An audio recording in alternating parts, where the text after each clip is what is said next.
We are back on another exciting Monday. So tonight is our heavy deadlift night.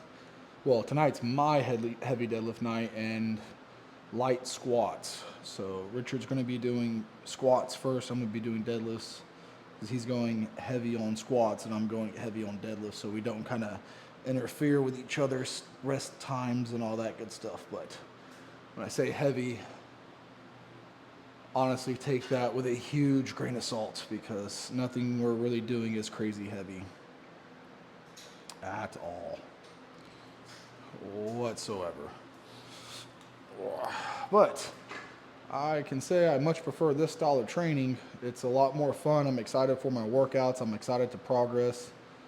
It's just a lot more exciting whenever I'm chasing after something. I mean, don't get me wrong, chasing after abs and getting leaner, getting bigger is cool too, but to be completely honest, like that's something that takes like months and years, and it takes a long time to really see the massive difference in the benefits and like the outcome versus like you can work at something for a couple of weeks and then have your strength go up pretty significant. Now, once you get to a certain point, obviously, if you're deadlifting or squatting or benching incredibly heavy, you're not going to see massive results jumping at you, but just seeing the steady results week after week of the progress from the existence work and the accessories and everything else like that, it's still exciting.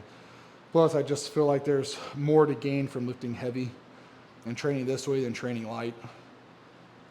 And not everything we're doing is heavy, don't get me wrong, it's just far from it. But I think for the most part, everyone kind of understands what I'm saying. It's not like the monotonous, like robotic routine of just like motor patterns and going through it and just trying to get your reps and your sets and everything.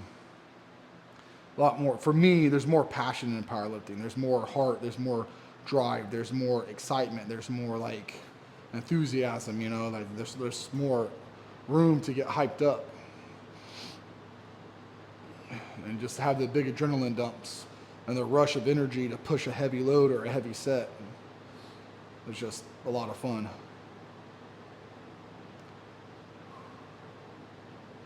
And again, guys, I like to stretch before I do all this stuff because I just feel like it helps me out better. I feel like it just helps me kind of get into position easier and get lined up a lot better versus if I don't do this type of stuff, I feel like it's just a lot more difficult for me because just being stiff. And there's a lot of controversy on stretching before or after or during, and like, does it help or like, does it really do anything, and does it actually ruin your stretch reflex during your workout and blah, blah, blah, blah, blah. Well, I do it because it just makes my joints feel better while I lift and keeps me from experiencing like joint discomfort and stiffness and mobility issues. And also, if there's something off, I kind of catch it on this, and it allows me to kind of feel like, oh, okay, like there's something wrong here, or oh man, I'm like excessively tight right here, or I'm excessively tight right there, or something's definitely not working out right there, and maybe I need to spend a little bit more time warming that up, or stretching that out, or loosening up that, because that's definitely going to be an issue. So there's always that too.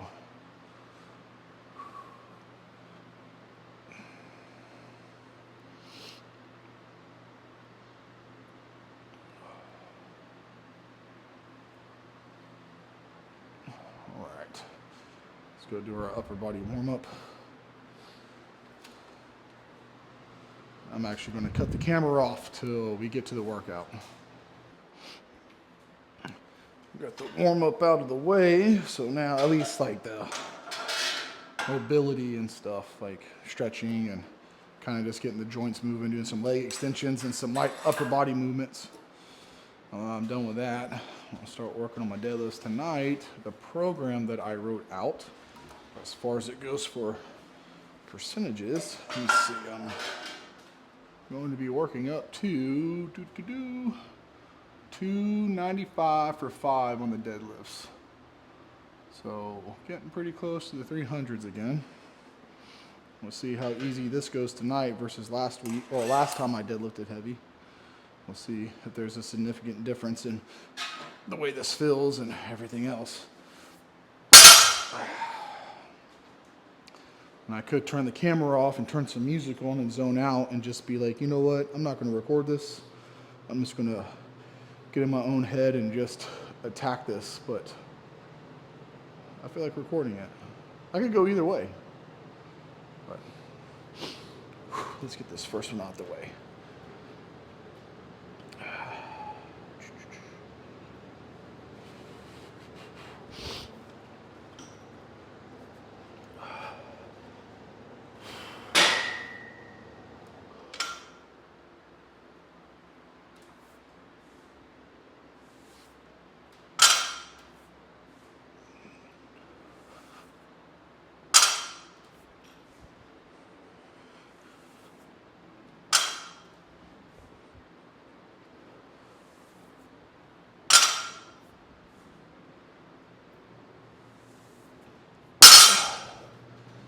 Yeah, that felt light, which is good because it is light. It's just last time I actually worked out, well, 3 weeks ago when I did deadlifts again for the first time, 135 was a little heavy off the floor, to be honest. And now that feels like nothing in my hand, so that's really fantastic. Coming back quick. Oh yeah, so also, for those of you who actually care about deadlifting, so get this. So what I noticed over the years of deadlifting, here's a pretty good tip. If you're in person, I can give you a much better example, but if you're deadlifting and sometimes it feels super hard and other times it feels really, really easy and you're like, well, how come my last rep felt so hard, but this rep felt easy? Well, typically it's probably your shoulder position. So what I mean is that the bar, okay, we'll use this as an example. If you grab the bar, right, and you get your shoulder completely lined up over the bar, you're gonna have a straight line. But if you're out here and you pull, when you pick up, the weight swings out in front of you and pitches you forward and makes it feel super heavy. If you're back here, what happens is when you go to lift, your body gets pitched forward and throws you out of alignment. So when you lift, when you get down in a position, if you just look over at your arm and you notice that you're back here or you're up here, you're not in a good spot. So just position your body where your arm, from the best of your ability to see, is your shoulder is over your elbow's over your wrist, and you're not one way or the other. And then from there, work on bar placement according to the shin.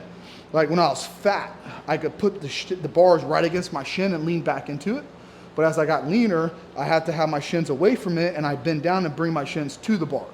Because I'm leaner, so my position of angle changed, because my leverage has changed because my belly isn't in the way no more.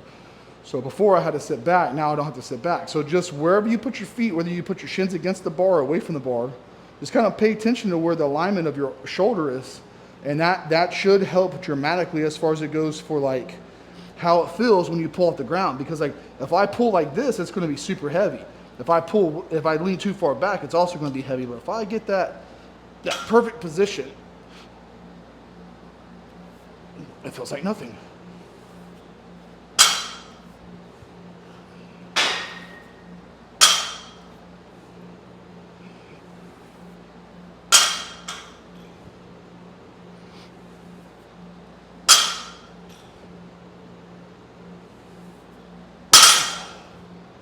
It just feels smooth like butter.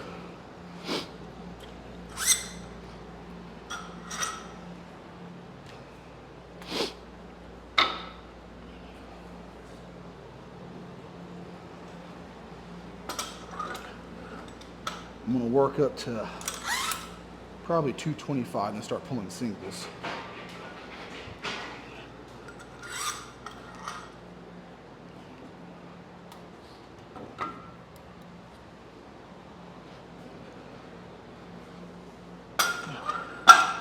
Take my time warming up, and you can look at this one of two ways. Like some people when they warm up, they say if you know how to deadlift and your form is good, you don't need to waste time doing a whole lot of sets warming up. It's just wasted energy. Like Like, why spend a whole lot of time warming up doing, 135, 155, 185, 195, and then so on, because you're just wasting a lot of energy with light weights. If your technique is there, your technique is going to be there for the heavy loads too. So there's no need to waste energy on these. But me being older and beat up, I feel I have much better top sets the longer I spend on the warm-ups. When I was younger, I could make much bigger jumps, 135, 185, 225, 275, 315, 365, 405, 455, 505. I can make bigger jumps and it didn't affect me. But as I'm older now, I have to make much smaller jumps and let my body kind of tell me like how I'm feeling, and I can auto-regulate. Like, okay, my hip's not right, or my knee's not right, or my shoulder, or my back, something's wrong. Let me see if I can stretch it or roll it. Let me see if I can kind of do something to loosen it up to get it working correctly. And if I can't, let me auto-regulate, let me skip this, or let me just lower the weights dramatically, and then let me move on to something else so I don't get hurt or agitate this and make this even worse. So as I'm older, I'm a little bit more wise, and I approach it a lot differently than what I did back in the day. And rest time, however long I want. It's pretty safe to say, right? With something like this, like everything else, we time our sets. It's 2 minutes, 1 to 2 minutes between every single thing else we do. But the main movements, it's like you're ready when you're ready.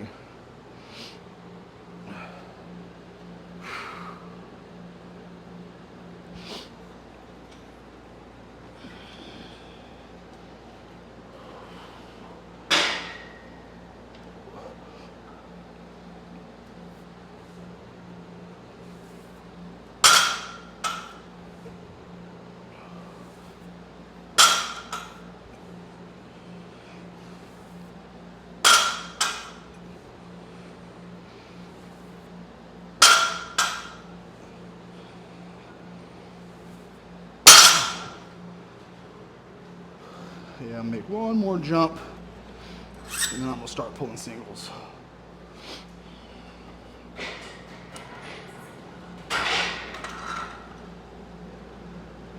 And it's funny too, because tonight I work up to 295, and it's like, oh man, that's so light. Like, that's incredibly light. Like, why even waste your time with lighter weight? Because this is the first time I'm going to attempt a powerlifting a powerlifting routine legitimately since I since I injured my pec and had to have surgery on it. So I'm going to really ease my way into this, because I haven't been this light in a long time trying to powerlift. Like, I'm always like 250, 270, 290. So this is a completely different body shape from what I normally powerlift at. Plus, with injuries and everything else, I'm going to take it easy and just kind of slowly build into it, because I'm also the lightest amount of food I've been eating, because normally I eat like 6,000, 7,000, 8,000 calories a day when I'm powerlifting. Right now I'm eating 2,500 calories a day. I'm intermittent fasting, and I'm the lightest I've been, and it's been a long time since I powerlift, and I have injuries. So I'm gonna slowly fill this out, and if I like the way this goes, by the end of Thanksgiving, going into December, I'm probably gonna program. I'll probably take all of December just to kind of like work out, do some bodybuilding, and kind of like just be in the gym. And then come January, I think I'm gonna program an actual powerlifting program and see where my percentages are in the end of November. And then from there, I'm gonna see about programming accordingly to what my strength is at, to what I wanna be. And I don't want nothing crazy. Like, I would like to get back up to a 400-pound squat, like 500-600-pound deadlift, and at least a 200-pound bench. So nothing super crazy. Something pretty reasonable, hopefully.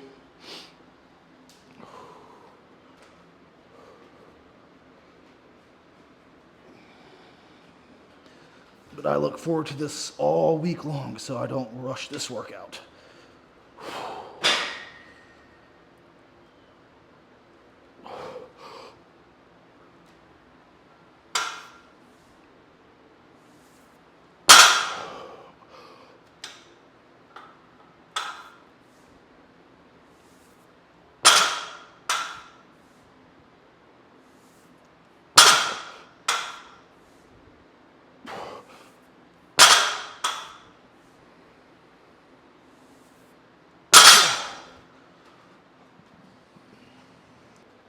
So typically I'll warm up 50% of what my top weight's gonna be, and then pull singles.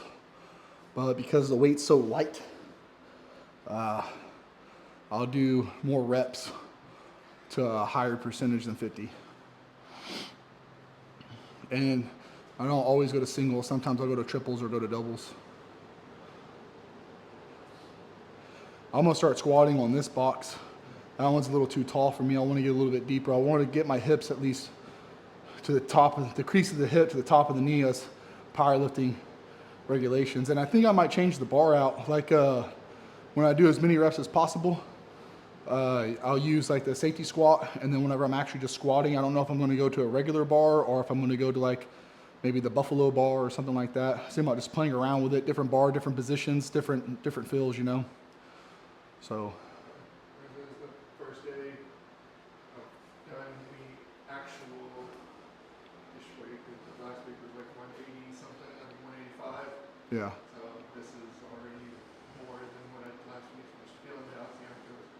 Yeah. Maybe I'll decide to go to the shorter one, but Yeah. I got this looks good. Well, it's not that tall of a box. I mean, it's taller, but it's not that tall of a box and stuff like that. It's just doing low bar. That's a great box because, like for instance, like if you're gonna be squatting real wide on a low bar, coming back to that, you're parallel. You know, like you're pretty much parallel. Y'all might be a little above, but you're right there. But coming to here, the crease of it's dramatically different. You know, so I got to use this box to get a little bit lower.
See, on that one, I felt my hip shoot up first.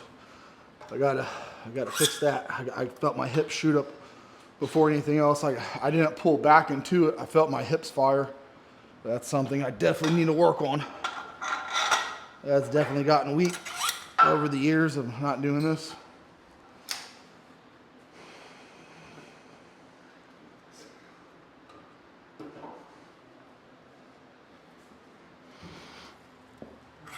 Yeah, I gotta get better at holding my position.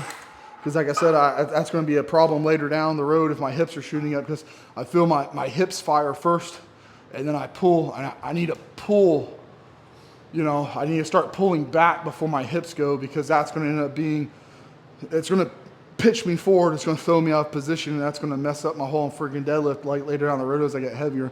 I can muscle it up just fine right now, but I felt my big issue right there on that 275. I felt immediately like, oh man, my hips just shot up. So that's something I'm definitely going to have to fix. My back is definitely weak. Like an 800-pound good morning. Yeah, 800-pound good morning. Yeah, because if you get good morning just the bar 10 times, you get good morning at least 800 once. You know. All right, gotta pull this for 5. Yeah, I felt my hip shoot up. That's not ideal. This is the top right here. This is the set of sets, 295 for 5. Normally, I would go down 1 rep every heavy week. So it's just like the first week of heavies, it's like 5, and then it's a light week, and then the next week it's 4, and then it's 5, and then light, and then 3, and then 2, then 2 singles, and than a single, but.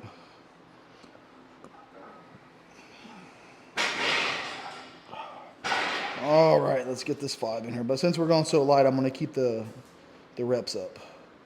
See if I can't do this. Keep my hips down. Got to keep my hips down. Got to pull. Got to pull. I'm not pressing. I'm pulling. Not pressing. I got to pull. Ah, come on. 295. Easy, baby. Easy, baby. Easy.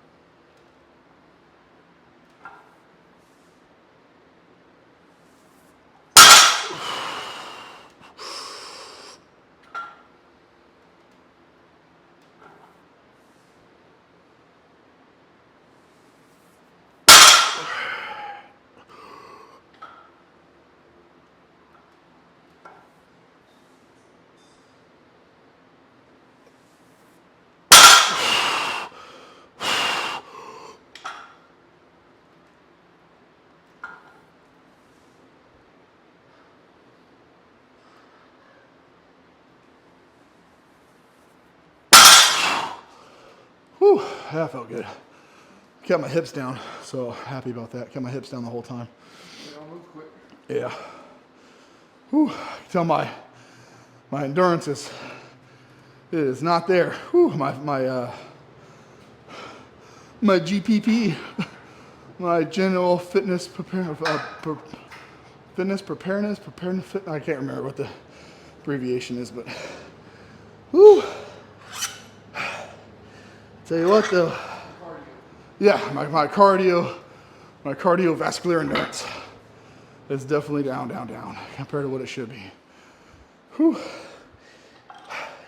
Is this your top? Yeah. Okay, cool. I'll catch this on camera and then we'll kill it.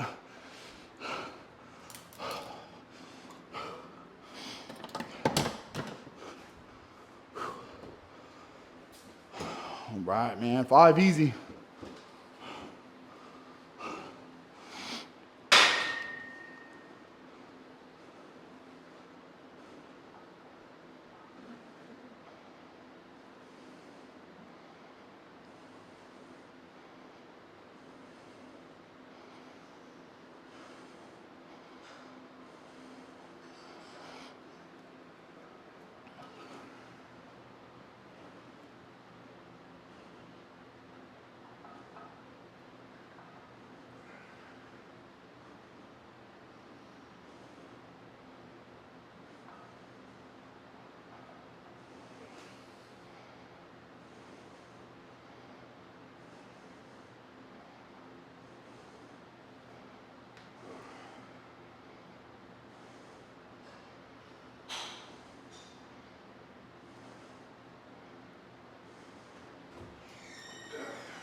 Yeah, it was good, man. They all moved real smooth.